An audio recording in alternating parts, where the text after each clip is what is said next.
Warning: the following program may contain material not be suitable for all audiences. Listener discretion is advised.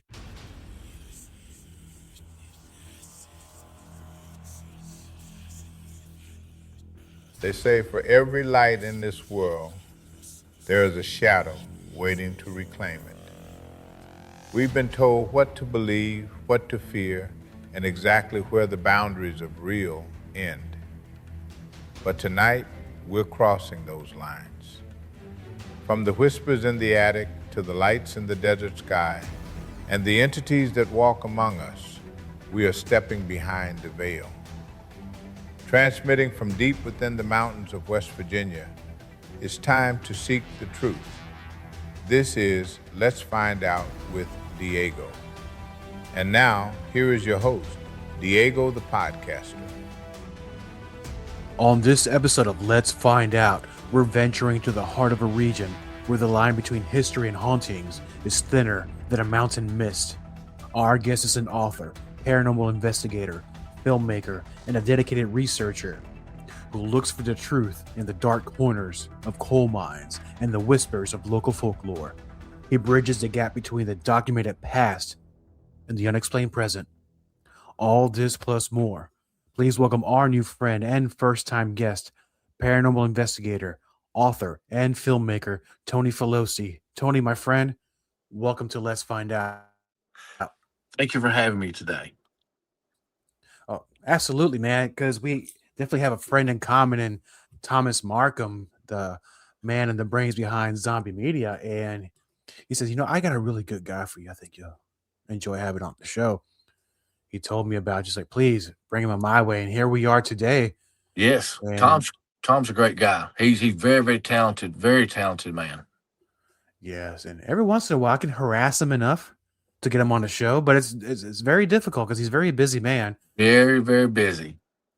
And I know that, correct me if I'm wrong, because I have a hard time keeping up with him, but are you both working on something right now, a film or? Yeah, he's working on I think he got the one paranormal one out. He's doing a Bigfoot one that we did about a year and a half ago, and it's going to be a good one. It's about a family that is being having a lot of activity. I don't want to say harassed, but they get a lot of the Bigfoot peeking in the windows and tapping and things like that. And we heard some crazy sounds, and that is probably, and we really paid for that one. Tom and I both, we spent a lot of time in a field listening out into the wood line, and we were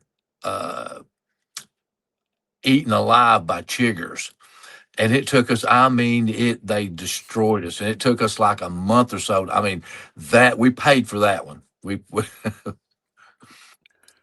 No, you're both very brave going out there, because one would say, well, the worst thing that could happen is you get attacked by an animal, or some people would say encountering Bigfoot would frighten them. That's the least of your problems. Yeah, you have other things in the woods that are really going to make for a very difficult time, because you have out there you have ticks, you have mosquitoes.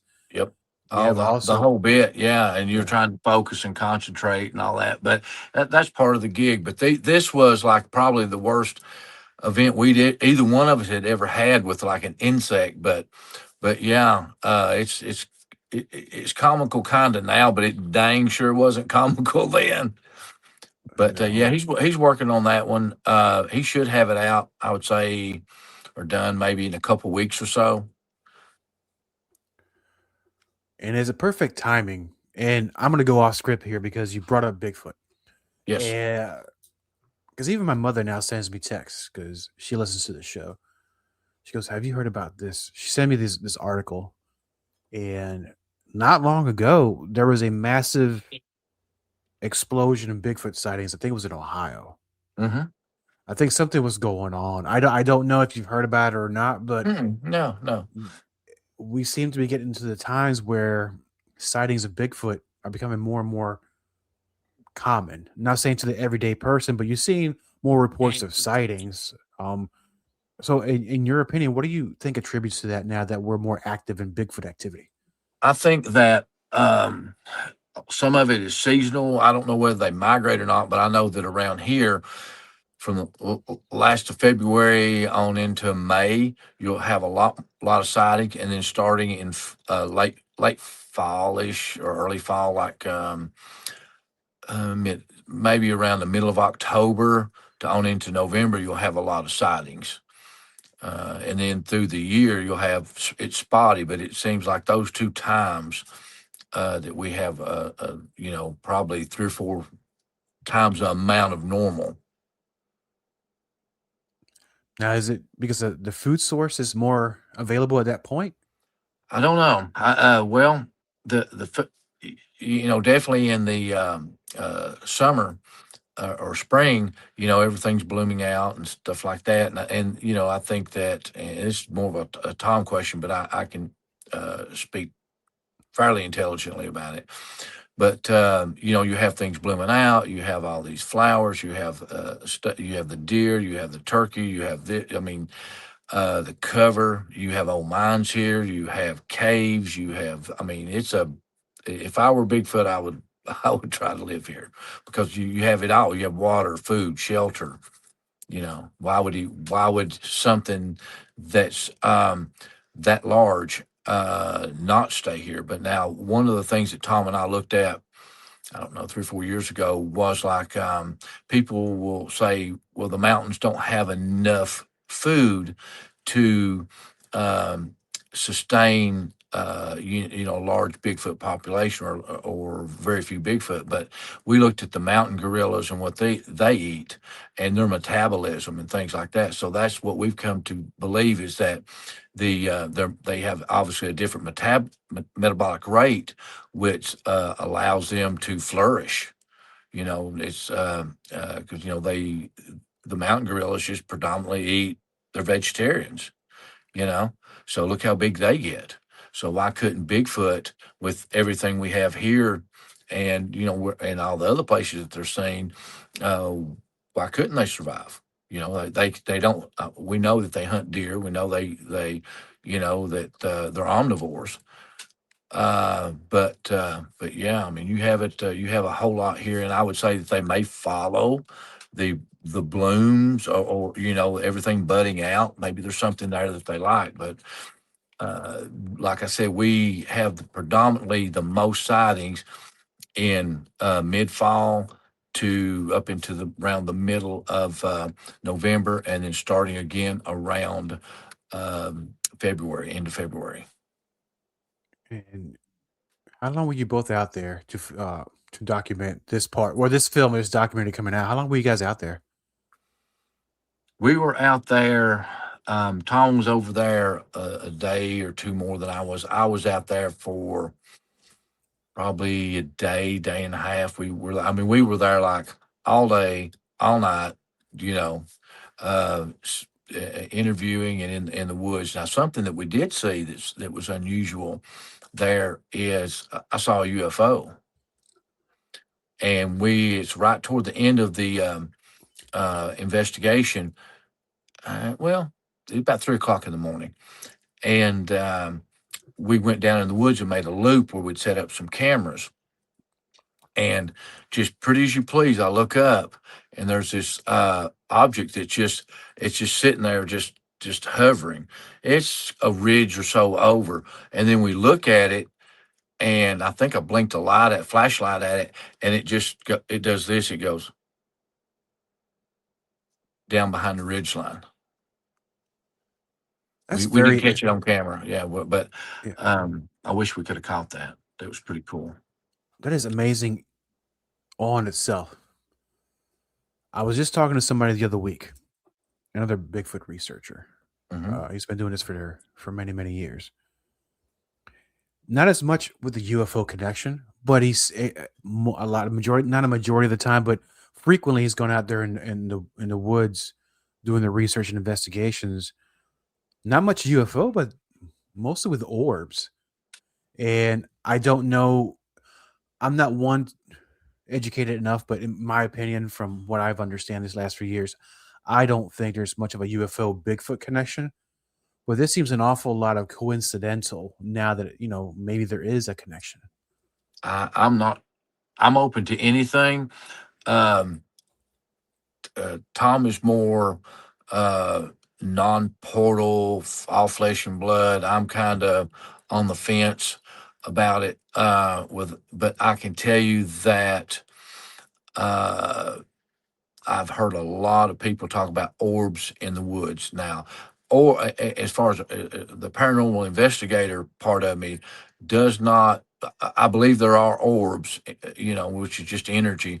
But I think that 98% of the orbs is caught are either dust or raindrops or this or that, Um, and an orb will put off its own light source, and I mean, it looks totally different. It looks more like plasma. I mean, they'll do this. And I actually have some film of some orbs. I've been doing this 15, 16 years, and I might have seen half a dozen real orbs, and there may be somebody out there that has seen a lot more without a doubt, but I'm not much of an orb guy as far as the paranormal part. But now in the woods, that stuff is hard to explain. When you're seeing an orb with your naked eye, not getting a photo of it, and then somebody just bumps something, dust is all over the freaking room. That's hard to explain away. We have interviewed several people. Now we can go down the woo rabbit hole with. You can get into elementals, you can get into this, you can get into that, you can get into different types of energy. Um, what? But it's very hard to explain away out in out in the woods when people are seeing these things. And these are sizable orbs because I understand what you're talking about. I've seen videos where, of course, light bounces off of dust, or you'll see Right. might be bugs by the lens Exactly. and things like that. But The dew falling. That's a big one too. When the dew is falling, I was like, it's the whole graveyard coming at us. Watch out. It's, I'd be running too if that's what I saw. But yeah. but these are sizable, like spheres, right? Is it kind of like the size of a fist or a bowling ball, like a mini pin, like a small bowling ball? Those little, what do they call Mhm. those? Those little ones you throw out there, pinballs or Yeah, like whatever they're golf called. balls or ping pong Yeah, balls. yeah. Now, most of the time that I've interviewed them, it's been something the size of pinball or ping pong balls. But Mm, oddly enough, they said they put off a buzzing noise. interesting. Uh, Yeah. and the gentleman just died, but we have, I don't know, 2 or 3 interviews. Darla and I had some. I think maybe Thomas and I had one that in this same stretch of woods. These a lot of these guys were either squirrel hunters or ginsenggers or outdoorsmen, and and it didn't happen regularly, but there was probably a half a dozen people that saw the exact same thing. It's told the exact same story in that same section of woods, and it was like little orbs, about the size of a ping pong ball, and they would chase them. I mean, not hurt them, but buzz them until they left. And whenever they got past a certain point, leaving, they would just disappear. Kind of like bees. They circle you Yeah. sometimes and you run around and they leave you alone after they made Mhm. their point. Get out of here. But no, Right. Right. I would definitely walk away with something buzzing by me. I get the hint. It's time Hmm. for me to go for sure. Now, I'm going to go back to the very beginning Hmm. because something got you on this journey. I mean, you're an author, you're a Hmm. filmmaker, paranormal investigator. If you get inside your DeLorean in your mind, go back, you're going 88 miles per hour. We're going to go back a few years. What's your earliest memory of what you had any type of experience, whether it's a cryptid, paranormal, or UFO? Well, and I don't talk about it a lot on shows, but whenever I was a child, I would have these crazy and this was in the 70s. Whenever early 70s, when there was a rash of UFO sightings around the United States, especially down south. And I started having these real vivid dreams about grays coming in, and the light, the whole bit. And then you wake up, you think it's a nightmare. And I had those like 3 or 4 times.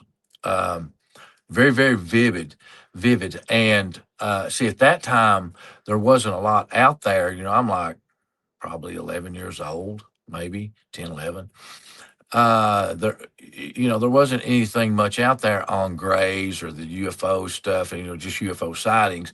So there was nothing. Because I think back and go, well, maybe I read something, maybe I done this, maybe, but there wasn't a whole lot out there on that, and that always made me curious about the UFO stuff. And then whenever I was 18, um, well, maybe when I was 14, we were having there was 3 or 4 of us, and we were having just a kiddie seance. And to kids out there, if you're watching, don't do that. We didn't know any better. And so we were just all nerds. We were trying to contact George Washington Carver. Be the guy. I swear to God, we were nerds, man. And so just as and it could have been the paper, but there wasn't a lot of heat from it, and it was a candle. So when we were doing that, we tossed a little piece of paper in the candle. When the candle burned the paper, the glass shattered. So he didn't have enough time to create that much heat. I mean, it just gone and boom. So that was very interesting. And then when I was 18, 19, about 19, I woke up, and in my father's house, it was allegedly haunted. And, I was on the fence. I know I'd seen things and stuff, and maybe, maybe not, maybe. And I woke up, and there was this mist over top of me, just like a very odd looking mist. It wasn't like fog. It was more like plasma-ish looking. And so I wouldn't have been the guy that screamed like a little girl and tried to kick it away, but somebody did in there. I don't know who it was, but after that happened, it just kind of it just dissipated, and got smaller, dissipated, and gone. So I knew there was something there. And then we had an experience, and I didn't. My grandfather and some other folks used to fish on a lake called Norris Lake. It's in Tennessee, to the south of us. And they kept talking about Bigfoot. Can't fish for Bigfoot. Can't do this. If you don't want you around, he'll throw rocks. I had never studied Bigfoot. Didn't believe in Bigfoot. I knew there was ghosts because I'd seen something. Okay, but now Bigfoot, no way. Because I hunted all the time. You've heard the story. I've been in the woods. I've done this. I've never seen nothing. All that number. And then we were camping, and this creature, we tried to write it off as a bear at first because it was moving around, heavy footsteps just outside of the firelight, and you've heard the stories. And then the tree started shaking, and then you heard snap. And so we're trying to, or I am, Dad saying, it's Bigfoot, man. It's okay. It's Bigfoot. So it's good. I'm like, if it's Bigfoot, it's not good. And because we're like way up the lake, man, so you hear the limbs snapping and the footsteps and all that number. So we tried to write it off or I did try to bear or something of that nature. And there wasn't that many bears back then, not in this area. So the next night, same thing started happening. Then it stopped. Then we we got in our tent, and about 1 o'clock, 2 o'clock in the morning, there's this guttural growl scream, maybe 30 feet from the back of the tent. and it's if you ever stood next to a speaker with the music turned up and you're vibrating, it feels like it vibrates your insides. That's what it did, and it we didn't sleep very well the rest of the night, and it's just like you got hit with infrasound or something, along with the scream.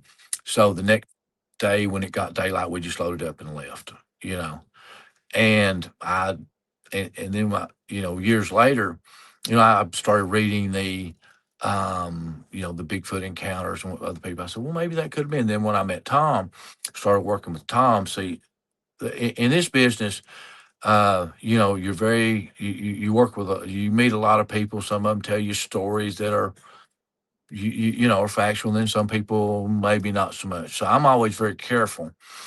And so, but I met Tom, got to know him. I knew that, and I started explaining it. Tom's legit 100%. So I said, hey, man, this went on this way. He says, well, you had a Bigfoot encounter, and I was telling him about and so I went, wow.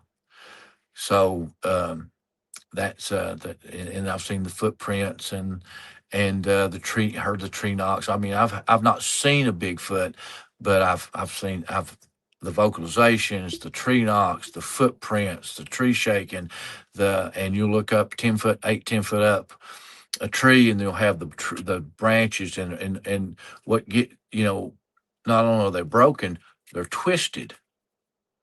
Those are the ones that really you can kind of maybe something fell and hit it, or a giant squirrel or raccoon had jumped and broke it, or some crap like that. But then whenever it's broken and it's twisted, you're going, man, that's hard to explain. I've seen something similar like that I went to a convention several years ago. I met a gentleman who had a tree trunk, but this trunk, talking about twisting the branches with the limbs you're talking about, the whole thing was twisted several dozen times. It's something that a machine or a man could not replicate.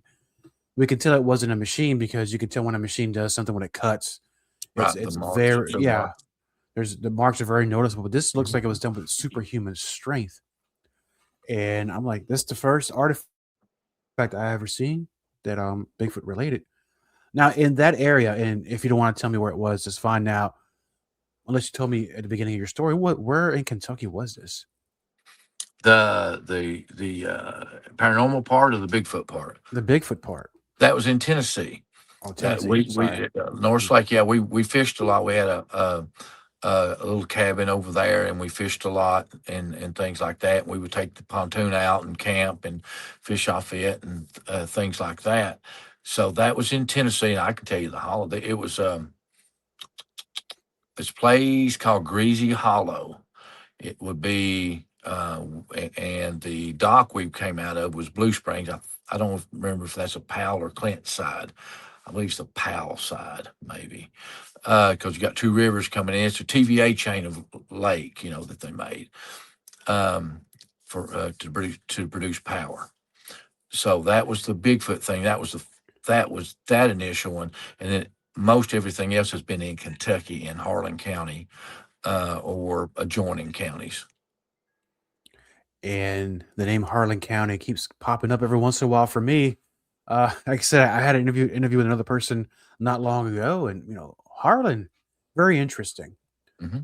When I lived in Ohio, I had friends that were from Harlan, and they never really spoke too much about things. Back then, you don't really say too many things. But now it seems to be, I've been hearing these stories more and more, especially about Harlan. Now, let's go back a little bit also more, because your investigations, you're not only looking for cryptids, but we're looking more into paranormal as well.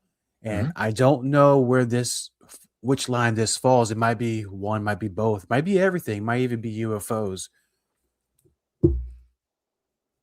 Your journey took you, or has taken you to many locations. One that I'm very interested in. Mm-hmm. One is definitely that became a book called Black Mountain Triangle. Oh, yes, darling. Yes. Mm-hmm. And for those that are unfamiliar with that area, can you tell us a little bit about it, and what specific stretch in Kentucky is this at?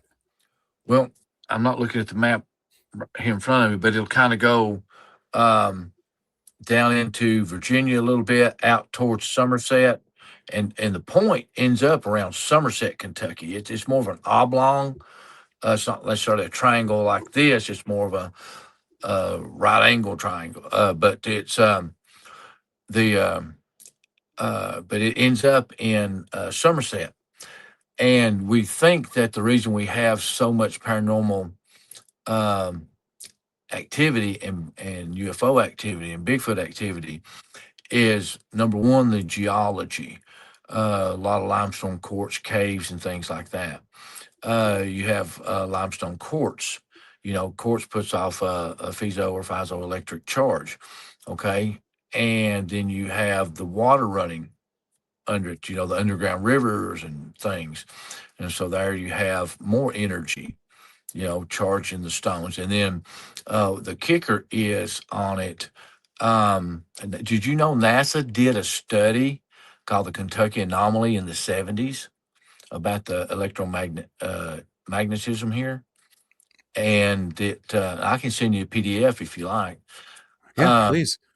and basically, I had a gentleman look at it that was way smarter than I, and because it had a lot of math in it.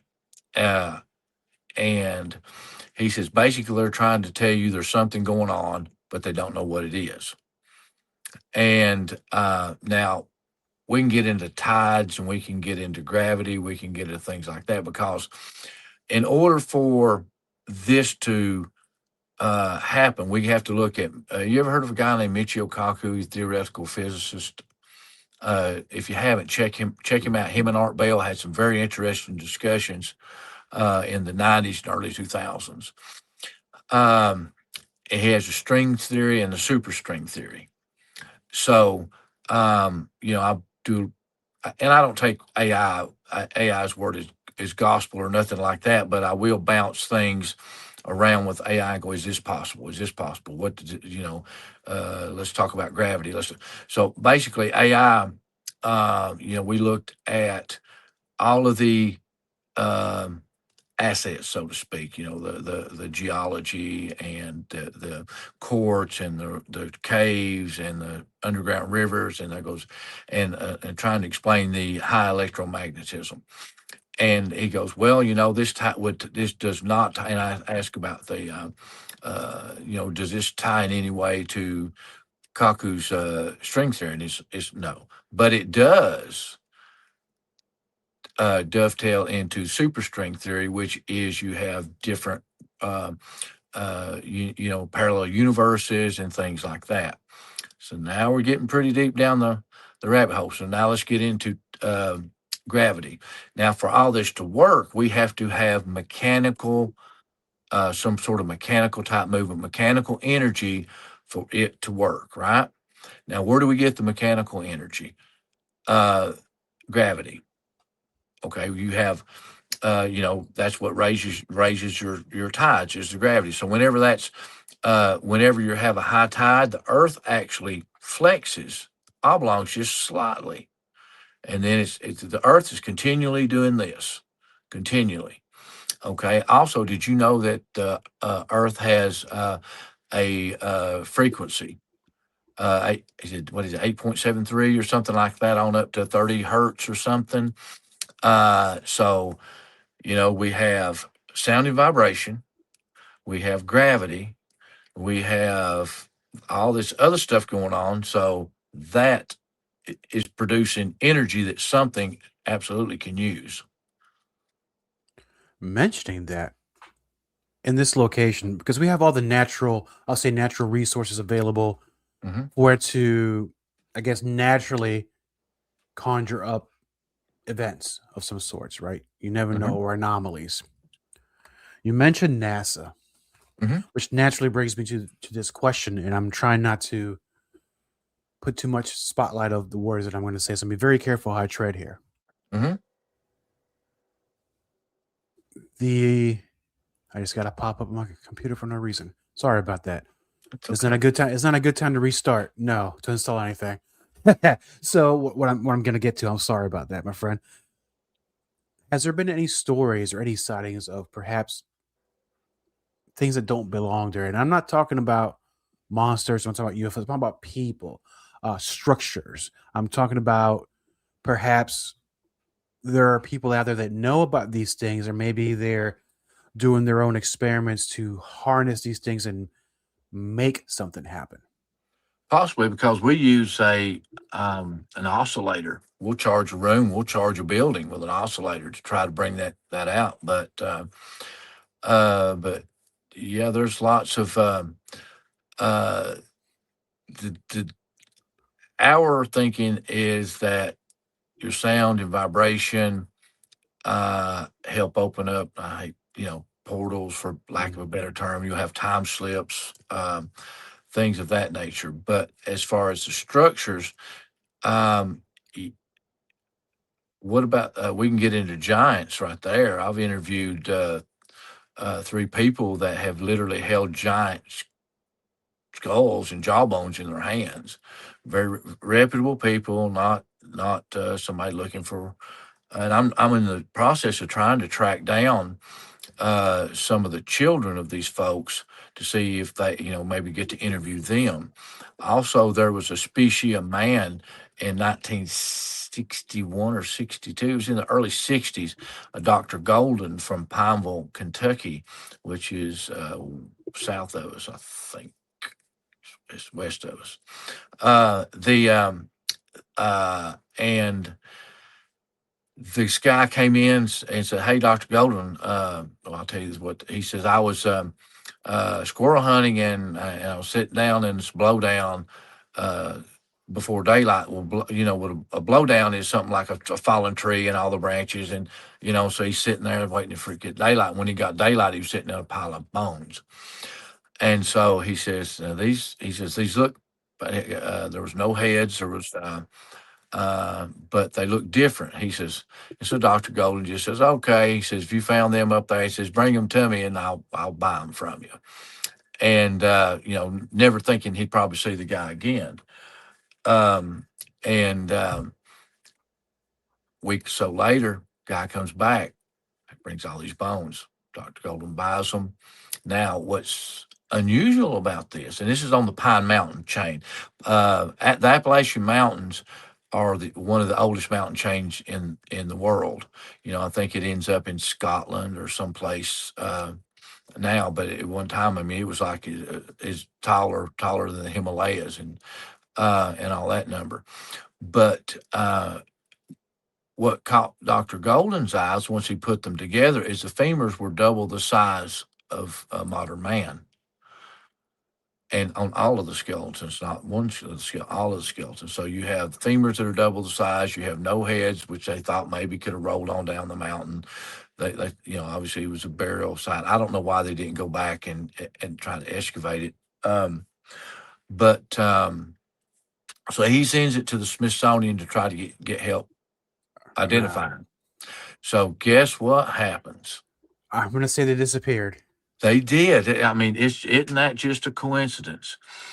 And he never got him again. Now his son, it's his son or his nephew is still alive, and I'm trying to contact him to see if maybe that Dr. Golden uh, had something put away or had notes. Doctors take a lot of notes. Maybe we can find the files like where he's writing down all the stuff about the skeletons, kind of like an autopsy. But I would love to get my hands on those. So, Yeah. but Well, maybe not. I don't know, because I'm assuming there's a certain element of danger when you discover anything. And you mentioned Smithsonian, because that's the first thing that thought in my mind. Oh, they got caught wind. They're gonna go there and say, "Yeah, that we'll study these things." Wink, wink, and then they yeah, went up in a warehouse somewhere right, right. right. So He sent them. He sent them to Smithsonian. He yeah. called, tried to get them back. I think a year later or something, and they say we don't have them. We sent them out all over the country to all these places. They're studying them right now, and we don't have. Well, where did you send them? Well, they're at various locations. So he never got them back, and he never could find where they sent them. No, they probably did the whole no hablo inglés. trick on you, and then they say hang up the phone. So Yeah, your yeah. stuff got lost. Now, I also know that some of these things sometimes wind up in the black market too, right? I would say. Yeah. But now, we've had giant, back to this area, you have a lot of the magnetic anomalies on the Pine Mountain. And one of the reasons I think there's so many discoveries made is the Pine Mountain isn't suitable for coal mining. It lays differently. The plates, everything, the rock structures lay differently. Geology is different, and they couldn't mine it. So, without a doubt, we've lost tons and tons and tons of things that that they just pushed over and buried, because if they had reported them, they would have had to shut their jobs down. So that's not going to happen. So I would say we've lost a lot, but yeah, that's the Pine. You have a lot of UFO activity. You have Bigfoot activity. You have paranormal activity. Now, you can get into, I mean, shapeshifters. I mean, I know that's. Have you ever have you dealt with or heard of the gentleman from Haunted Discoveries, Brown Alves, Mustafa Gadalori, and those folks, Kevin Oddie? I'm so bad with names sometimes. I'm sure that I'm gonna read across that information somewhere, but Ch- doesn't sound familiar at this point. check them out. Check them out. They're great guys, and they came in and done a few episodes here in Harlan. And one of the things that they caught, and it's on film, and I don't think I don't think they aired the whole clip, because I saw the whole clip on the show, but they. So this is a shape shifting woo woo story that I was there. We didn't see this, but I'm like, Kevin and I and the camera people are up at a graveyard, and these guys are down in cabin 1 and cabin 2, but they're in cabin 1, which they set up as a operations place. So this thing comes out of the woods and looks at them. They said it looked like maybe a Bigfoot. Then it morphs down, and this is the part now it's a static cam, so it doesn't catch this coming out of here. Okay, but now when it gets, and there's a gravel road, maybe about 15 feet wide, if it's that wide, um, and it morphs down into a gnome looking deal with a humpback and just kind of drawn up and looking over its shoulder. And it drags its foot, it's just making its way across the road. And then when it gets to the edge of the road, to where it can go up this little, just, maybe a 10-foot trail, and then hit the steps and go up into the cabin, it morphs into a shadow person, and then walks up the steps to landing, up another set of steps to landing, and then walks through the door. And I'm not talking about knocking on the door and opening, brother. I'm talking about walk through the door. So that happened here in Harlan as well. It's amazing. Now, while this was happening, and the standard question is, how did you feel? But when I ask, how did you feel? I mean, and I'm not talking about your feelings. I'm Hmm. talking about feelings. I'm talking about physically. There was a lot of interference with the equipment, Mm. because we called down to the operation post, and I key up, hey, because we're using a thermal, and this guy helps figure out how to record with us the thermal, and so I say it's glitching, it's doing all this crazy stuff, and we're up, trying to up in the graveyard shooting with that, and they go, hey, we'll have to get back to you. Something just happened. Something just happened. We'll have to get back to you. And these guys have seen, I mean, the cast and the crew and all those guys they've seen a lot of things. They're legit investigators. And for them to get excited like that, something's going on. And so we found out later what happens, and then or what had happened, and then also I caught, and I wish I'd sent you that vid. Um, the So I'm shooting with a thermal, and I don't remember if it was that time or another time I think it was another time we were investigating. So I'm standing in front of this pond, and the pond's maybe 6 foot away from me, but you got about 2 feet, and then it slopes down to the water. So I'm shooting with a thermal. And now there were some things interesting, and I'll backtrack in a second to some of the other things that we saw. But and I get a flash of light. Well, that doesn't, I mean, it could be anything. So I'm not like all torqued up about it. And so it goes on. I mean, this footage lays for a month, maybe more. And I'm going to go in and do something with it. I'm actually going to delete a bunch of it to save space, on my drives. And my girlfriend Jenny, she says, "Well, you might want to go through that one more time." I go, "Well, another hour of my life lost here," and so I start going through it, and there's this, I catch this flash of light, and I said, I'll slow it down just for craps and giggles. I slow it down, and there's this form that walks in front of me like that. You see the arm swing, you see, and it was different colors. Now I compared the colors to the different spectrums, and it's electromagnetic spectrum. Imagine that. With that So evidence, I'm sorry I didn't mean to interrupt you, but you're going through this footage at home, yes. and you caught something on there. Mm-hmm. Does anything else happen in wherever it is you're at, a studio or you're at home, anywhere else, when you replay in this footage? And I hate to use this word, does it conjure up anything else, or is there any activity after you play these videos over and over?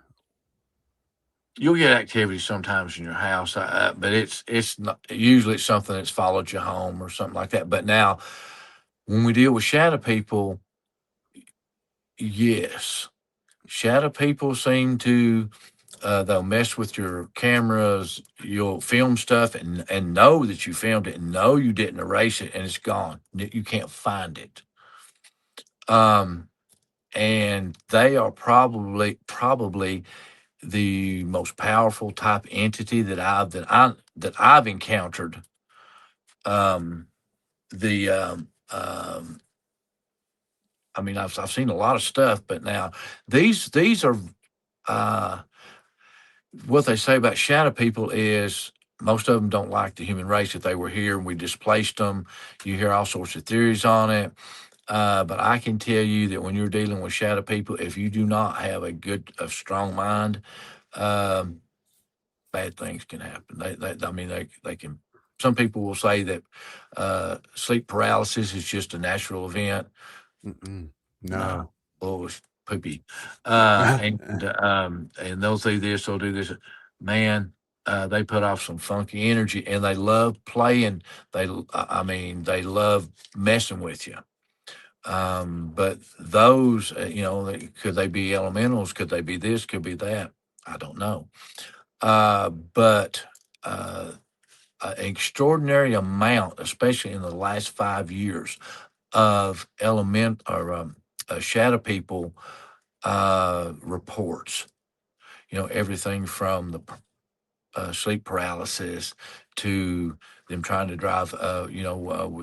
We had done an investigation in a place not too far from here called Kaywood, Kentucky, and a lady had went insane in the home because of shadow people. Then this other couple moved in, and they started seeing crazy stuff, and they stayed there a bit and then moved out. So I think you may that's the clip that you have. That's from that house where the lady went insane. Right. And I'm glad you mentioned that clip. So I'm gonna go ahead and play that. If you'd like to narrate through it, that's great. And I think that we got something here. So I'm gonna go ahead and play that. And you go ahead and take it away, brother. All right, this is security cam footage from the homeowners. They had called, and or a friend of mine had called. They're related to him, and he told me that they were having this issues in their home, and they were having this issues with shadow people. And I'm going, well, you know, they said they caught it on security cam, and I said, well, send it to me. You know, I'm thinking we could probably debunk it. There's no debunking this.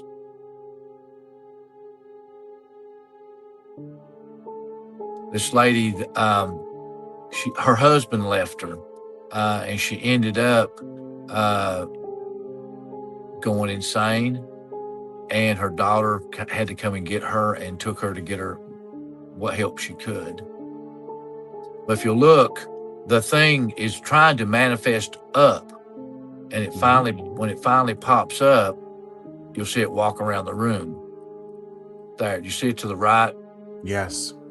Okay. And if you slow it down even more, I mean, you see the arm swinging, and whenever it comes up out of the and this place is built over top of a well, and around old mines, and guess what the geology is?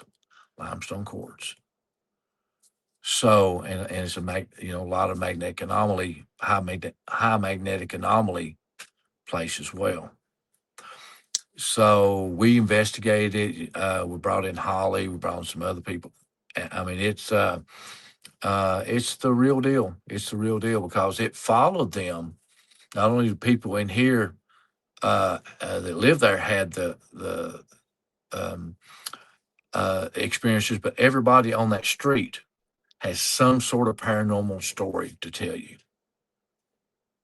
And that makes sense, since they're had that underground right there. That energy's being drawn, or There it's, we go. something's coming out of there. And that, in my opinion, didn't look like normal shadows. No, because that was at around 1 o'clock, 1 p.m. of the day. And right behind where that camera, see that, what it is, they have had trouble with people afraid somebody was going to break in. And the people didn't ask to be on film. They didn't ask for money. They didn't ask for this. They didn't, just try to help us figure out what this is. So, when they moved, it went with them, and it started really getting violent. I mean, it was violent kind of there. It would rattle doors. They would be trying to sleep, rattle the doors, pound on the doors. It's just a lot of activity. And then whenever they moved, it followed them. And they had a lot of activity, and they, they're having after they moved a second or third time into the house they own now, there wasn't near as much. But I spoke to one of the homeowners about a month or so ago, and they're having an uptick in activity. So we're going to go back.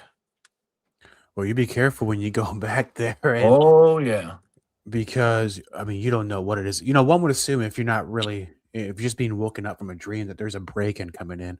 I've had experience like that myself, and by the time you figure out it's not a person, having your firearm on you doesn't really going to do you a whole lot of good. It might cause more harm than you think, in case somebody pops up as a person, and you kind of just, sorry, I kind of winged my brother or my wife a little bit with a 9. Sorry about that. right. But yeah, you gotta be very careful. But it's gonna be a very weird segue into it, because you're talking about crazy people. You're thinking about people breaking in. You're thinking about, it might get robbed, it might get murdered. And there's certainly a lot of history in different states. We talk about also in Kentucky. Right. Which brings me to something very interesting. I showed a friend of mine the cover of this book, Manzo Shepherd Story. And I know that's the weirdest segue ever, but I did not want to end this show without talking about this. Manzo Shepherd? My only fan I have, my mother is leaving the room now. She likes to hang out during the podcast. See, see, Mom. Bye, Mom. But well, she waves back. Okay, great sense of humor. Manzo Shepherd story. That is a history. We do a lot of history as well, a lot of history, and a friend of mine had told me about Manzo Shepherd years ago, and I worked in the courthouse where that Manzo was murdered. And actually, my office was, you have the old courtroom, then you have my office in the back of it. So when I come out of my office, I was in the old courtroom, and so he tells me this big story, and he gets two things right. He gets Manzo Shepherd's name right and where he was murdered right. Everything else had become folk, lore, and it wasn't anywhere close. So I become very interested in this story, and so I was trying to get everything I could from the archives, get newspaper articles, and started putting it together. Started doing paranormal investigations. We have several EVPs from Manzo, and Manzo knows who shot him, and so, uh, but the how it went down, I won't get ahead of myself, but they killed a taxi cab driver on Black Mountain, which is the tallest peak in Kentucky, in April of 1942.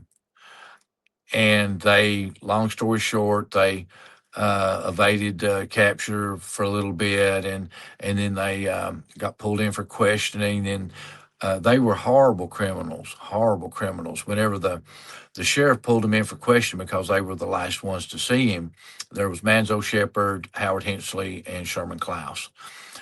They leave, go about a block, and steal a car. Well, instead of going out west or someplace, and there's not a lot of ways to identify somebody back then. So you could say, I'm Tom Jones, I'm Bob the Builder, I'm whomever.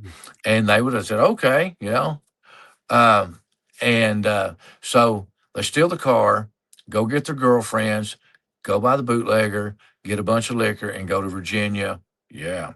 And then they get caught and they get extradited back to Harlan County. They have two trials. First trial's May 19th, 1942, ends in a mistrial. Second trial is May 21st, 1942. And toward the end of the trial, the gentleman, Mr. Christian, his sister, who is a Heaton, she broke down and started uh, wailing, and she's thinking this guy that they killed Mr. Christian in a very brutal way. He tried to fight them. He knocked Manzo on his bottom. Manzo was a little guy, but he was fantasizing about being a big time criminal, and he just was a punk, really. And so the guys hold him. He grabs him by the back of the head, flips a straight razor out, cuts him from here to here, almost decapitating him. And then they take him across the Virginia border, which is only about 150 yards, and throw him over the mountain. So they think he's Wow. going to roll a long ways and never be found. Well, he rolls about 75 feet, and then he hangs up on a bush. And if it hadn't been for that, he might not have ever been found. Because really steep, really, really steep there. And so she starts crying. Let's go back to the trial. She starts crying and wailing. Manzo turns around, according to the paper, turns around and smiles and kind of smirks and giggles at her, because he's putting on this persona, to the very end. Well, when he does that, the nephew of the guy that they murdered, Jack Heaton, he steps up behind Manzo and fires a single shot in the back of his skull with a 32 caliber pistol. It goes through, traverses all the way through the skull and comes out right here, but it doesn't exit. It just makes a knot there, and he drops over dead. Well, the judge, once he restores order, sends. But I'll give a little bit more detail in that one. as the shots fired, everybody panics and goes toward the doors because it is Harlan County, and they thought they were going to be two factions shooting it out. Now, how he got the gun in there is they were patting the males down, and back then, they're not going to pat a female down. So his cousin, Jack's female cousin, had slipped a pistol in the folds of her dress, and sometime through the trial, had slipped it to him. And so there was also a young man there named Stanley Hensley that was trampled. He's 7 years old, and Stanley comes into the story a little afterwards. And they get him up, pick him up, reunite him with his mother. Stanley is the son of Howard Hensley, one of the murderers. He's there watching the trial with his mother and his little sister. So anyways, the judge said, orders him to render a verdict. Manzo's not dead yet. We're sending him to the hospital. Well, the hospital's about 4 or 5 blocks away, so he's dead. He just wanted to give the family some closure. So they send him over. They render a verdict. It was like 10 minutes. They deliberated or less. Come out. We find him guilty, and we recommend death by electrocution. Judge slaps his gavel down, says, good enough for me. Call and see about Shepard. Well, they're waiting for this call. He's not been dead 2 minutes, Judge. We were about to call you. And he was dead when he left the courtroom, but that allowed him to pass judgment on a dead man. Now, let's fast forward. The other 2 guys got life in prison, and they ended up getting out on parole. Let's fast forward 9 months, and Jack Heaton stands trial. And, he says, yeah, I shot him. I went crazy. I seen black. He did this. He laughed at my mother. My uncles, he murdered my uncle. I shot him. I did it. Well, they find him innocent by temporary insanity because of temporary insanity. And a judge slaps the gavel down, and he gets to he leaves. Well, sometimes you think it's mountain justice, right? Sometimes maybe you turn something loose on society worse than what he killed. 9 months later in Boston, Jack Heaton murders again. He murders his wife in a hotel room. She's nude. She has very little hair left where he's pulled all of her hair out while she was alive. And he had beaten her to death with a heavy, it was either stiletto or it was one of the ones with a big, heavy heel on it. He beat her to death with that. So he leaves, he runs.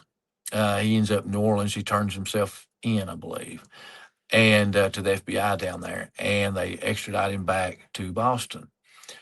Jack Heaton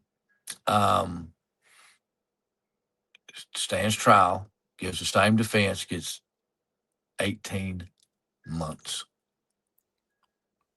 That's awful. Yes. And I think Jack Heaton was a serial killer of some sort. He was as bad or worse than Manzo. And he dies in Los Angeles, California in 1982. Now, I get a call a message from this lady. It says, hey, Dad would like to talk to you. He was in the courtroom when Manzo was murdered. And his name was Stanley Hensley. And they were filling me out, see if I was, this, that, and that. And I said, oh, okay, yeah, I'd love to talk to him. There's maybe some blanks he can fill in. He was a little boy that was trampled that was sitting there. And I just spoke to his son just maybe a month ago, and Stanley's still alive. He's 90, right at 90. So she's filling me out. And she's telling me some of the story, and it's a really good story. Stanley's mom is, they throw them out of the coal camp. Now, back in the day, whenever a miner got killed in a coal camp, if there wasn't a son old enough to go into the mines to take the dad's place, or she didn't marry a single coal miner, then they had very little time. They would just go in and get their stuff and take them. If they were lucky, they got a ride to town. Most of the time, they just went to the edge of the property line. And they set them out.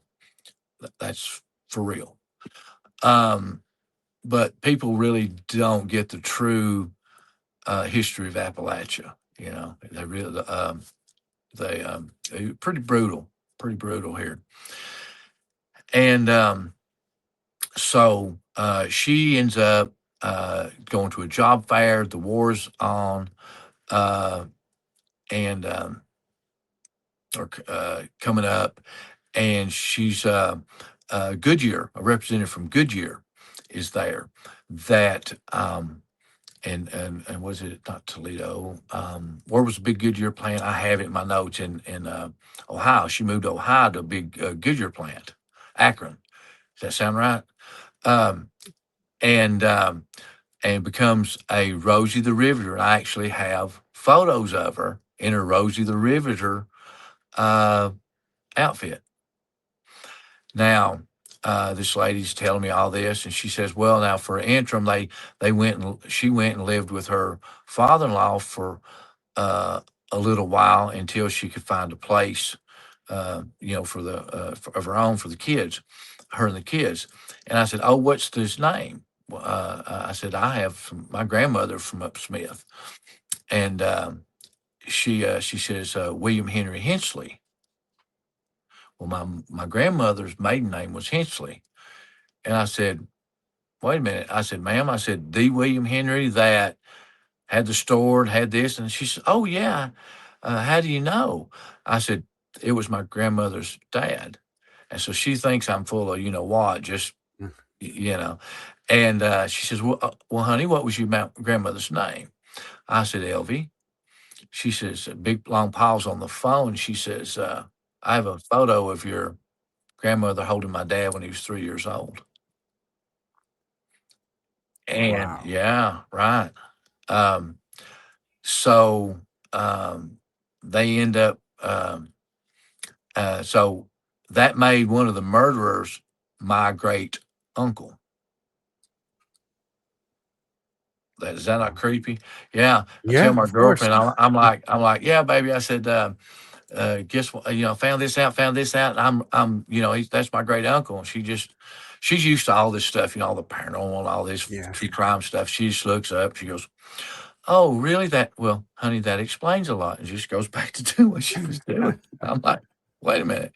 So Stanley ends up um, coming in and visiting us, and we get to interview Stanley. And I actually finished up the Manzo story with it's on I don't know if it's on TikTok. It probably is, but TikTok or YouTube, it's called The Real Heroes.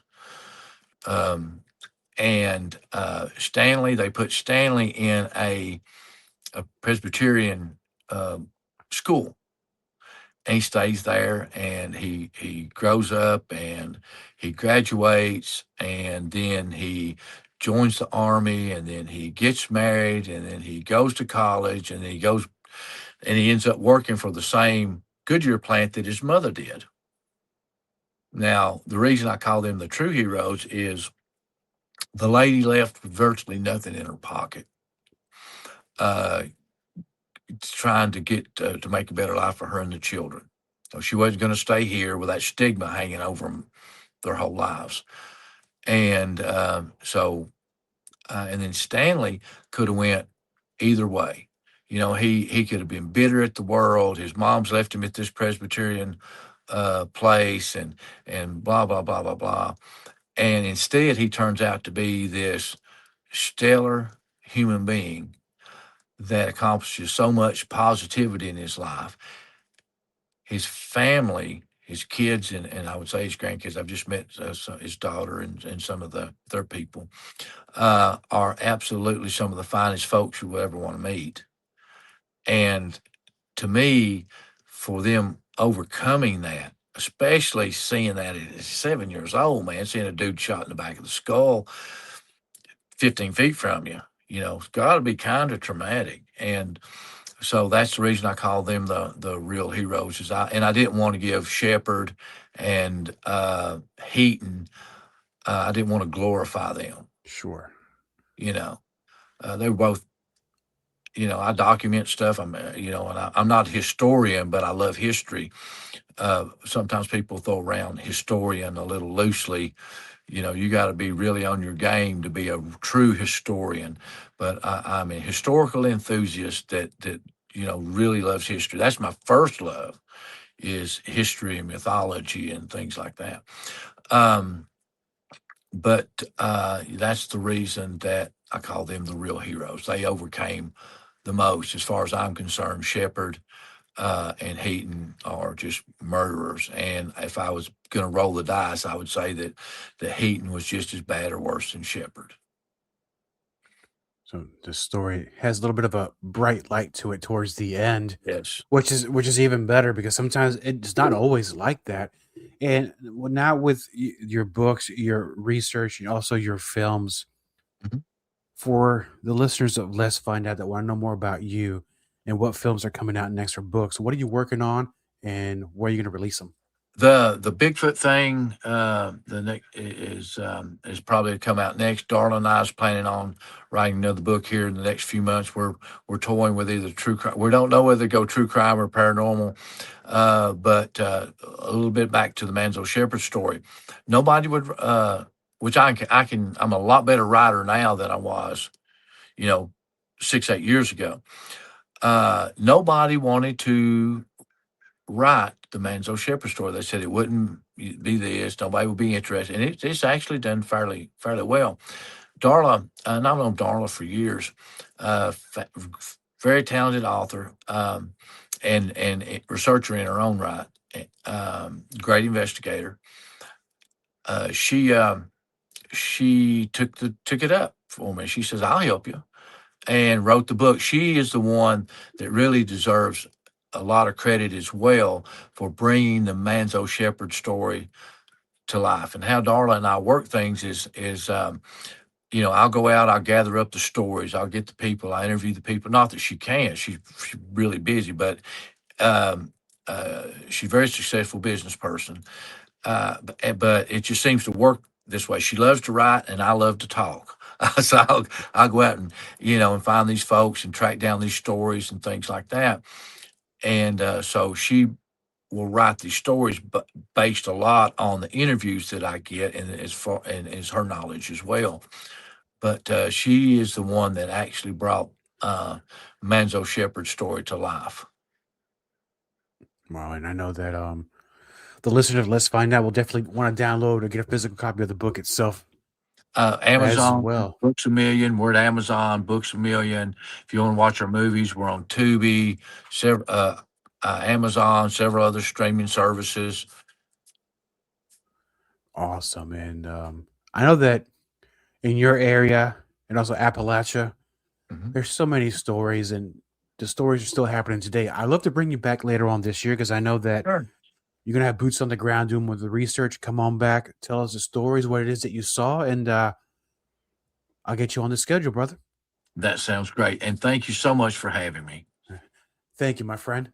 Embrace the spirit of adventure as you join us on this daring journey through the untamed wilderness of Diego the Podcaster's Bonus Overdrive Wednesday. Real people, real stories, really on Wednesday. Available now on YouTube Music. Copyright Diego the Podcaster. All content for Let's Find Out is the property of Diego the Podcaster and is served directly from our servers with no modification, redirects, or rehosting. All celebrity impersonators are paid performers. The impersonated celebrities do not endorse or promote any views or opinions expressed by our guests, Diego the Podcaster, or Let's Find Out.